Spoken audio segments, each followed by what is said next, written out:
Earlier this month, we told you about the journey 8 Grand Rapids firefighters took to Boston for the funerals of 2 of that city's fallen firefighters.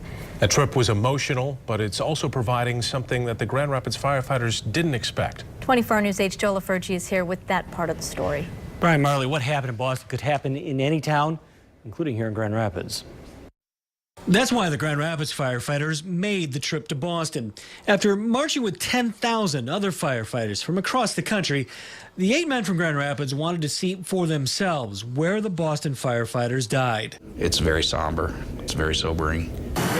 Hard at work were the men and women who had little time to mourn. Boston Fire Department investigators were trying to get answers as to why those 2 firefighters died. Now, it's rare that outsiders would get an inside look at such an investigation, but that's what happened next. They called us up to the scene, invited us to take any pictures we needed, ask any questions, and their statement was, "We don't want this to happen to you."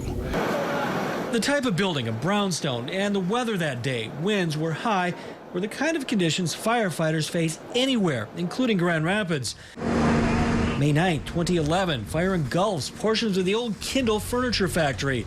The wind was brisk that day, actually helping keep the fire from spreading, but a slight change in direction could have done the exact opposite, putting firefighters in danger. The Boston fire is a reminder of how quick things can change. You might not think that a little breeze can do a whole lot, but with a large volume of fire and infinite amount of wind, it works against you very fast. It can cause a fire to build very fast. Being right out there and seeing that in that perspective of a 4-story building, completely gutted, it sent us back with some sobering thoughts. So the Grand Rapids firefighters brought their discussion with Boston investigators back.